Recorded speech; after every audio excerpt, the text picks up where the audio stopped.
They would call us hysteric, and often they'd lock us up. Just because someone fixed their own hormones doesn't mean they're A, educated, or B, that it's going to work for you. Everyone just thinks that cortisol's bad. We literally can't survive without it. I think that social media has caused a lot of confusion. What social media is talking about is actually wrong.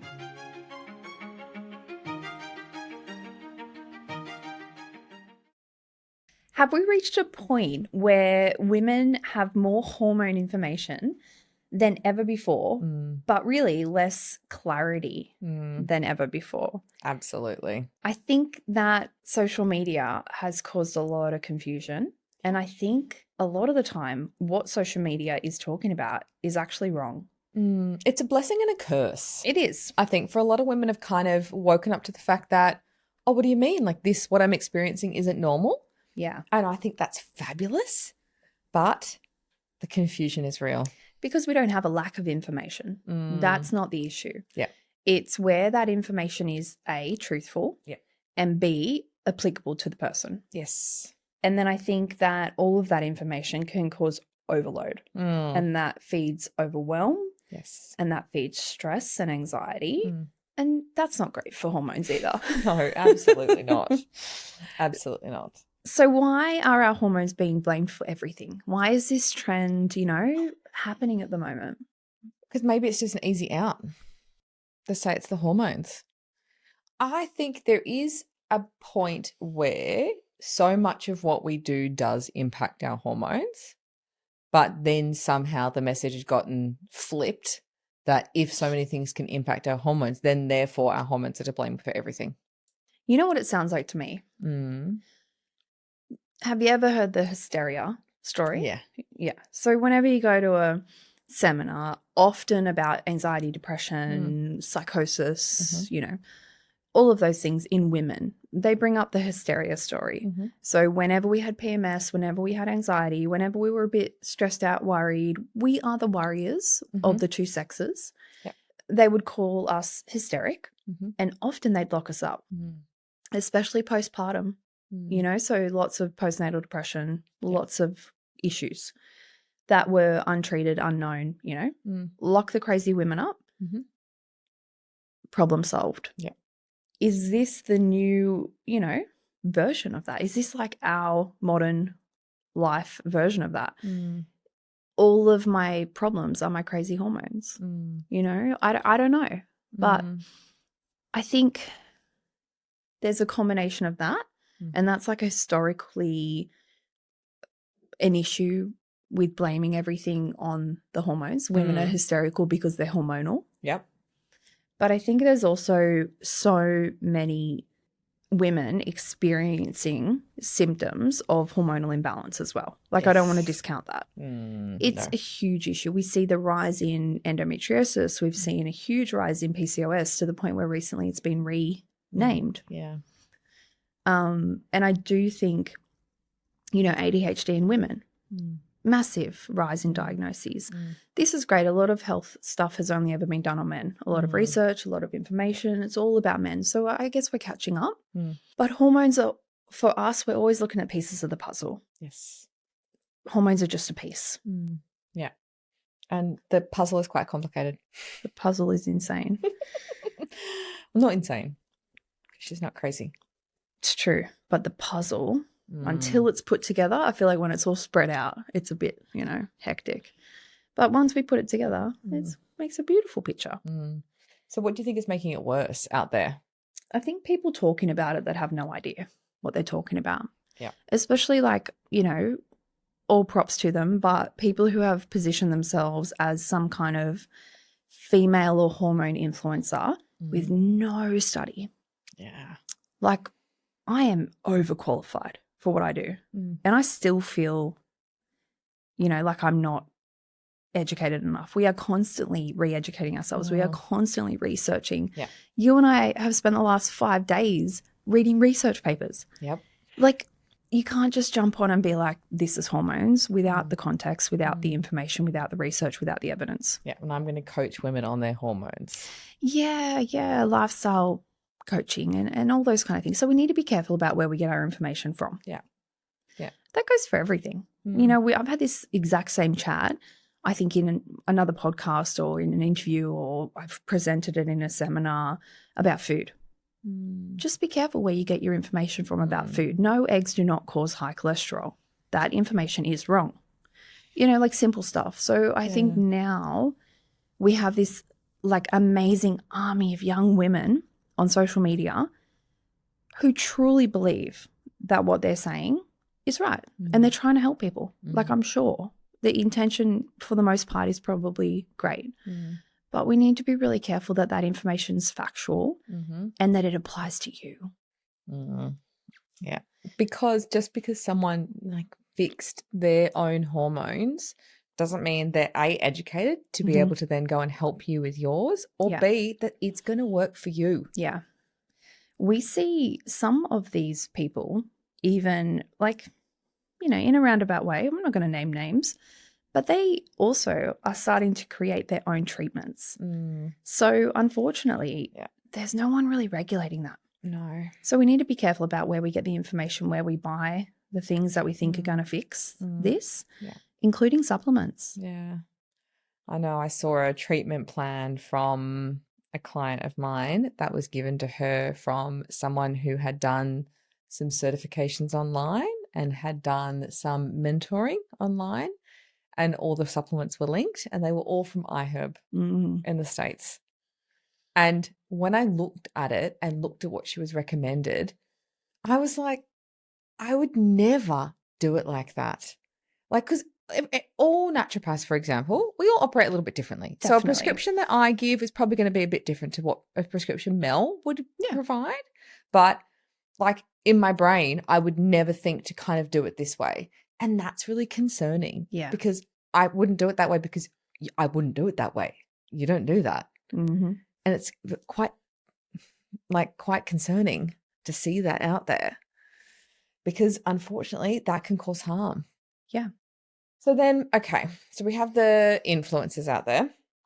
So then I think a really big buzzword that we see online is the balancing hormones. Yeah. Right? So like, from your point of view, like, what does that mean? It's something that I reckon even I say. You know, sometimes, we do. Sometimes we use the word modulating and we sound a bit fancier. But this is such a complex process. We can't just put one up and put one down. It doesn't work like that. We can't just even them all out. And that's not how they're meant to be. No. Like some are ratioed, you know, like we're looking at a 1-to-3 ratio or whatever. It's about, we have specifically, so if we go back to the microbiome, let's just take estrogen because it's one hormone, right? And we go back to the microbiome. We have a thing called estrobolome, our estrobolome. This is the microbiome set up just in regards to how you metabolize and clear excess estrogen. Well, estrogen in general, but get rid of the excess. There's not like the nuances in that. You can't just balance hormones. It takes us a really long time. It's complex. It's individual. It's specific. Like, I guess, you know. So is it coming from us because we are simplifying what all of our years and bloody decades of experience? So we're trying to make it in a way that's easier for you to understand? I feel like maybe. Like, so, I mean, that's the whole point of this, why we're doing this podcast, so that we have the time to tease it out. Yeah. How are we meant to put 15 years of clinical practice into a TikTok or into a blog? Yeah.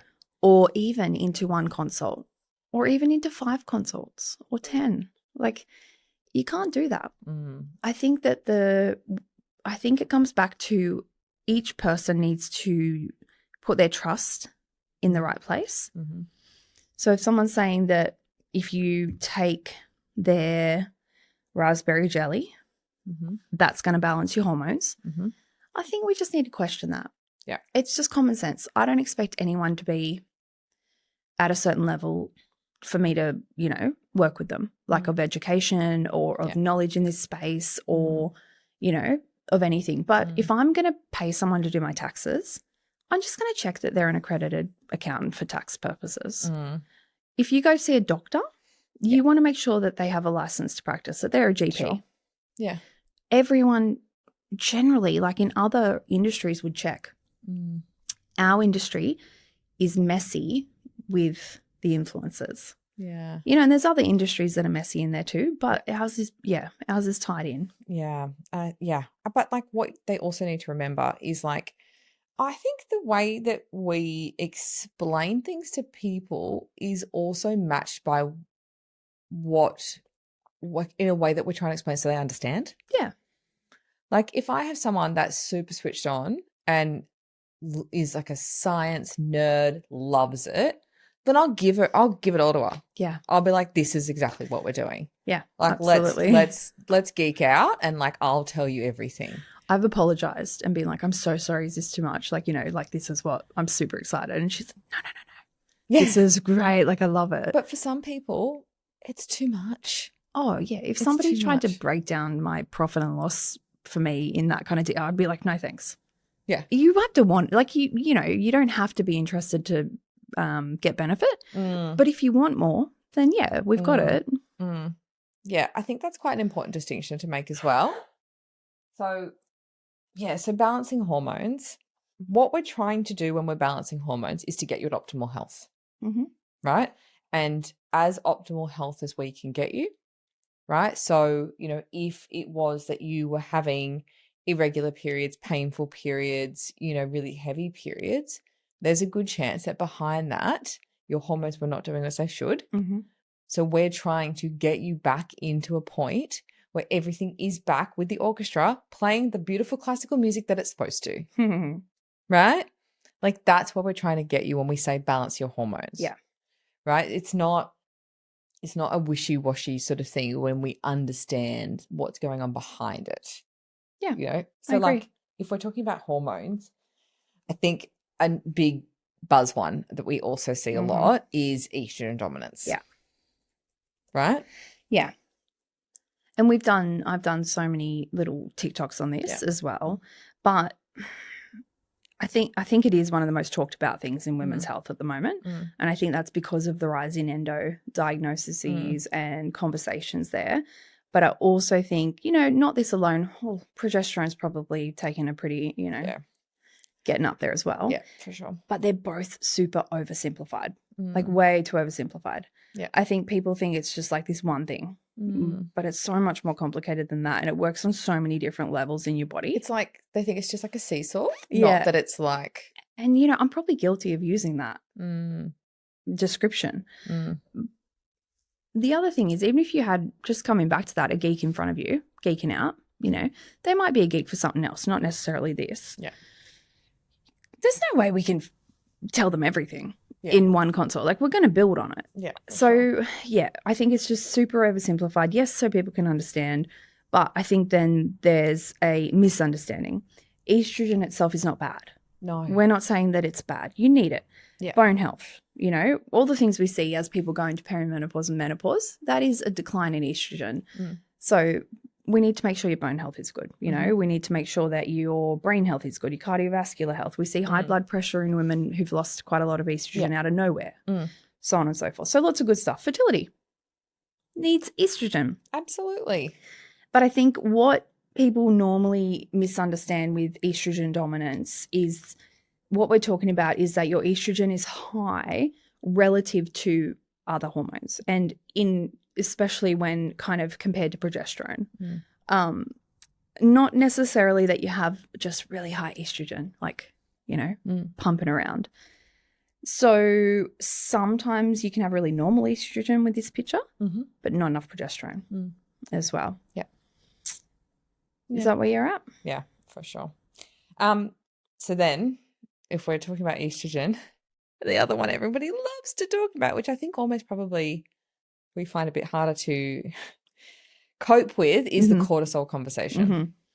Yeah, you and I are both very frustrated with the cortisol situation. Cortisol face, cortisol belly, cortisol everything. Like, the thing with both of these is if somebody thinks they have it, they think that's it, and that they blame everything on that. So if I'm high estrogen, that's why I'm anxious. That's why I'm, you know, that's why I have endo, or endo gives me that.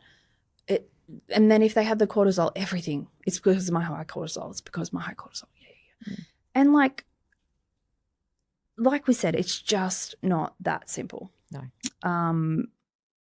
We need to look at them in combination with each other, like I said, in those ratios. I think cortisol, instead of being like it might be the most misunderstood one on social media, you know? Whereas estrogen dominance might be like the most talked about. I don't know if I'm like rating them. But everyone just thinks that cortisol's bad. Yeah. Cortisol's so important. I know. It's like he's got a bad rap. I know, the poor bugger. I know. I really do feel for him. I think that's how women have been taught. It's like public think of enemy him. number one. Yeah. Cortisol. Like, cortisol, no, I don't want any. Well, you'd be dead. Yeah. Sorry. We literally can't survive without it. So we need to make sure we're looking at all these things, you know, in what's the word I'm looking for? Like in relation to what we need in our body. These things aren't here for no reason. Cortisol, energy, blood sugar, wakes us up in the morning, melatonin goes down, cortisol goes up, immune function, you know, if I'm going to do this podcast, for example, I need a little bit of cortisol so I can remember what I'm talking about so that I can speak to you guys appropriately. And then afterwards, I need to just go and chill and my cortisol will come back down. So we've said this before and I'll say this a million times. We need to stop talking about cortisol, instead talk about your nervous system. Yes. Are you stressed? If you're stressed, like focus on that. Yeah. If your cortisol's high, it's because you're stressed, right? So if you're not sleeping, it's not because of your cortisol. It's probably because you're stressed. That's why it's high. Yeah. So we got to focus on calming your nervous system. Yeah. It's like too much at the wrong time. Rarely too little. But sometimes. Rarely. Rarely too little. And it's the loss of the healthy daily rhythm. I remember you mentioned that your Oura ring was picking up like a high stress before you go to sleep. Yeah. That's when it should be dropping. Totally. Yeah. So maybe it's too high at the wrong times. Maybe it's out of whack. I might say balance. But the common misconception, cortisol's causing everything. Stress automatically equates to cortisol. Yeah. Doesn't always. Every woman is running on cortisol, I think, you know. And that like lowering cortisol like should be the goal. But that's it's not it doesn't work like that. It's not always the case. Like so we're actually, like you said, we're looking at the nervous system. We're looking at sleep quality. We are looking at the down regulation. Like I said, high cortisol right now. Going to go out and chill after. Somebody presenting with this pattern of high cortisol, if they got tested, could have completely normal cortisol patterns as well. And also just on the testing, right? Yes. So sometimes people will say to me, I really want to get my cortisol tested. And I will say politely, I don't think you need it. The reason, one of the many reasons why is that they did a study not that long ago that showed when you know you're getting your cortisol tested, it will increase your cortisol. Yes. So like sounds right. It's really not of that benefit. So instead, it comes back to what we keep seeing. What is your picture? What are your symptoms? Like, who is that person sitting in front of me? Also, what's your stress like? Cortisol testing is annoying. Yeah, totally. It's no wonder it's stressful. Yeah. Yes, person in front of you. Absolutely. Sure.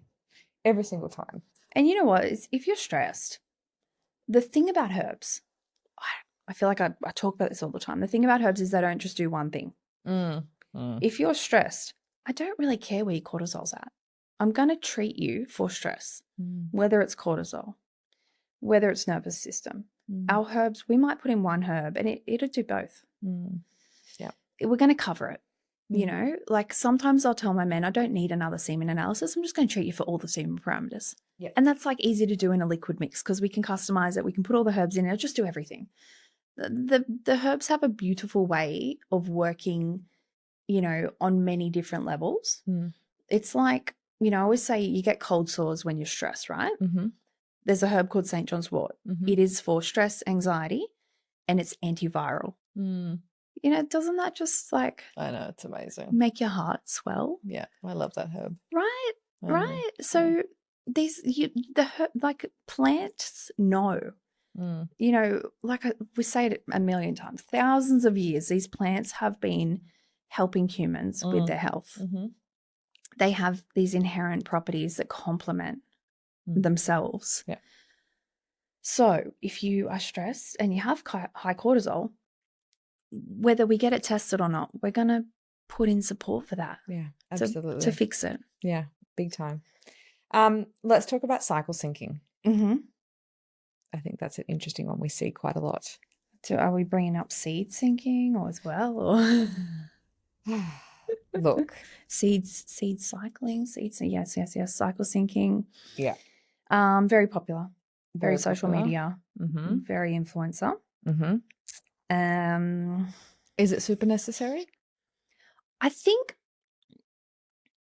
with exercise, like, so if we're talking about cycle syncing at its core being, well, yes, your hormones change throughout your cycle. We can sync certain lifestyle aspects with that. Mm-hmm. Okay. There's tighter phases. If you're bleeding, you don't want to go in a CrossFit comp. You're going to be depleted. You're literally kind of bleeding. But outside of that, unless you feel awesome, I don't think you need to be doing anything every single day to help sync your cycle. It should be doing that itself. Sometimes we need herbs to do that. And we've spoken about it. We get you to a place where, great, we've done it. Your body should do that now. Yeah. I definitely don't think you need to be eating any specific things every single day to make this happen. Well, I don't think you need to be eating different things at different points of your cycle. Yeah, I like that better. Yeah. Yeah. Eat good stuff every day. Go for it. Yeah. But I don't think you have to change what you're eating, right? I think that's important. Food is medicine. Yeah. But it's not therapeutic medicine. So even if you did that, it might not be enough to actually affect change that is needed in that cycle. Yeah. If it's not synced. I do want, especially like if you're in tune with you, I do really like when women are in tune with how they feel during their cycle. But I think that's just you checking in with how you're feeling within you. If you're, during your bleeding phase and you just want to kind of stay in, get takeout, chill, watch Netflix, you go, girl, enjoy it. That's just a life skill. Totally. But if you're feeling like you're in your, your follicular phase and you're ovulating and you're feeling like the best thing, hot stuff, you go shake that good thing. We'll get the Tinder out again. Yeah, absolutely. You go and have a great time with yourself. You said it before, ovulation is a fun gal. I think that's how you put it. She is a fun gal. Right? But, again, like I think that's just kind of you checking in with you. The positives are that women get in sync with their cycle. Yeah. Not in sync, but like they're more aware of it. Yeah, for sure. That's positive. Yeah. There's a lot of good education there, awareness around patterns, which we love, and body literacy. Like it's like, you get to know what's going on. I like that. Yeah, I think that's really important too. So then I think let's talk then, because it's such a big one, the supplement overload we see on TikTok and see on social media. Yeah. Take this, take this, take this. It'll do blah, blah, blah. So 10 years ago, I would have been giving people supplements, right? Most consults, you need a little bit of this. I'll make you some herbs. See you later. 1 or 2, sometimes 3, depends on depends on how bad everything is, what their goals are, all that kind of stuff. And then some liquids. If it's fertility, there's going to be more. Sure. That's a given. That's a big goal, especially if there's anything kind of wrong that we need to address.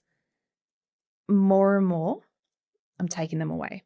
So I have a new patient in front of me and it takes me half the consult to write down their list and their dose and their form. Because, a lot of people will be like, oh, I'm taking fish oil, magnesium, calcium, blah, blah. And I'm like, what's the brand? What's the form? What's the dose? How much of that are you taking? And then I go, all right, for what you've got going on right now, can we just stop? Like, so literally on my script, there'll be a stop, pause, throw away sometimes. I've had, I had a girl not long ago, a beautiful girl. She's a nurse, she wants to conceive, totally into it, like wanting to do everything she can. 2 Woolworths bags of supplements. So much money, so much money. that she'd invested in these supplements. So I literally sat on the floor of my clinic, got them all out and started my piles.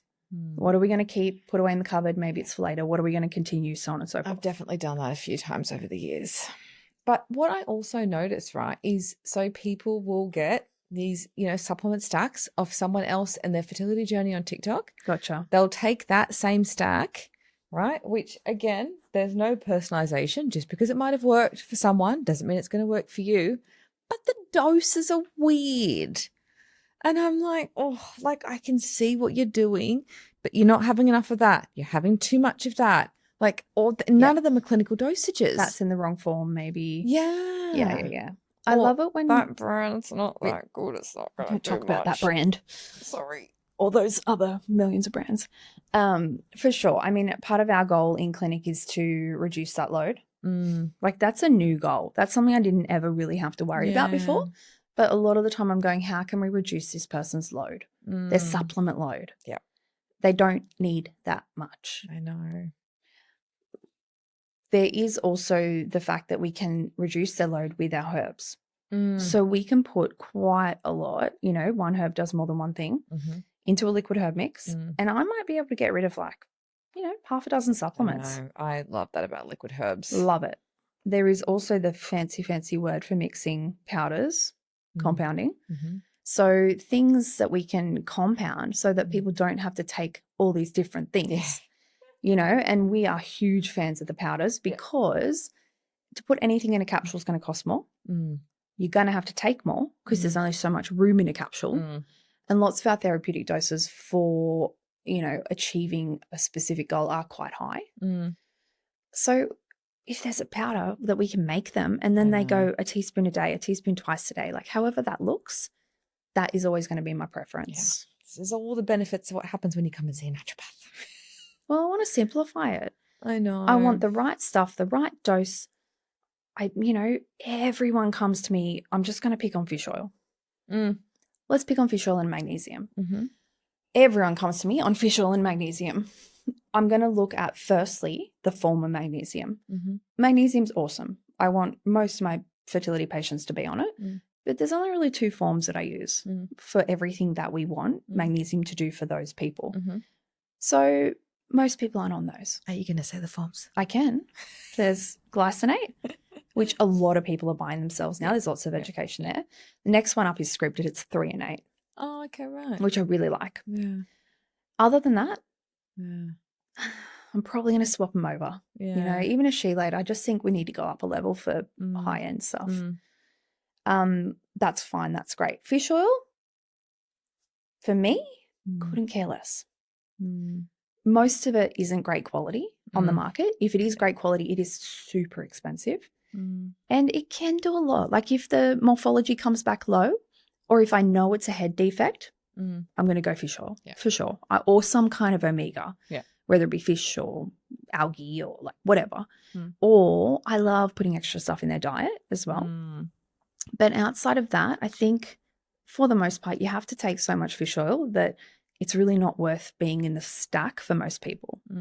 There's other things like, ubiquinol that I'm going to put in. I always say to my patients, there's a list. Whatever's at the top, this is the most important. The biggest bang for your buck. Yeah. And sometimes I'll number them. 1, 2, 3, please, at least 3. This is the extra stuff and this is what it'll do. Yeah. And then I often have little future considerations. I'm just so fussy about the brand. There's very few brands that I recommend. Of fish oil? Yeah. I'm so selective on the fish oil brands on the website because I know so many of them are so bad. Yep.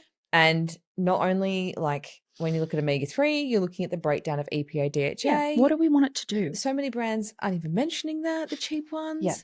They'll just say omega-3 1000 on the front or just this really. I love the high strength. Yeah, absolutely. 1000 milligrams high strength. Oh, yeah. Yeah. So they go, but it's high strength. I'm like, you still have to take 9. And that's if it's good. The marketing language that they're using. Yeah. 9 fish oil. You heard me right. 9 fish oil for most, for any inflammatory benefits and all that stuff. Yeah. But we have cooler things now that we use. We do. We have these specialized pro-mediating factors, which is 8 fish oil tablets worth of omegas and stuff. Everything has its place, but I would not risk taking rancid fish oil when you are trying to conceive, and we are putting in hundreds of dollars worth of ubiquinol to, you know, make sure that your eggs are not oxidized. Yeah, absolutely. Because that rancid fish oil could damage. Yeah.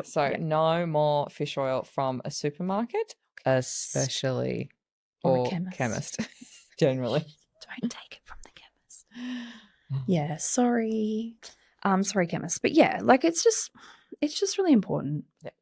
I'd rather they didn't take it. That's where I'm at with fish oil. So then if we sort of summarize what we're sort of talking about, because I think we've covered some really good different kind of areas that we find there's a lot of just conflicting information out there on social media. Yeah. We want clarity. We don't, you know. Well, women don't give people clarity. Women don't need more information. Yeah. Right? Like they do, like they said, they need that clarity. Yeah. They need to know what's right for them and their specific set of health circumstances and what their health goals are. And we know that everyone can't afford to see a naturopath. Yeah. We know that how good we are and we're expensive. Yeah. And I get that. I do a lot of pro bono work. Yeah. Probably too much. For a reason though. For a reason. There are beautiful, you know, clinics that support other avenues. You know, we donate to your women's shelter, which is beautiful. But that's why we do the podcast and we do the TikTok. So I had a lady ask me on the plane here. I was talking to her for ages. You know, when you get like the person next to you stuck in a convo. She was lovely. But she said to me, how do you earn money out of the podcast? And I was like, no, it's love. Like we do it for love. We're not getting any money. Like, you know, it helps get us out there. It helps build, you know, our, you know, all of that reputation and stuff. But really we do it for the women. Like so that they know this information. They feel a little less confused. Yeah, it's access for me. It's like allowing a little bit more access. And that's why we called it. We say we're throwing open the doors and come inside. You know, it's like a party. So yeah. So I think we've covered a lot, and I think that's really, I hope that's really useful to everybody. Yeah, I think it will be. Yeah. Well, thanks again. Yes. See you next time. See you next time.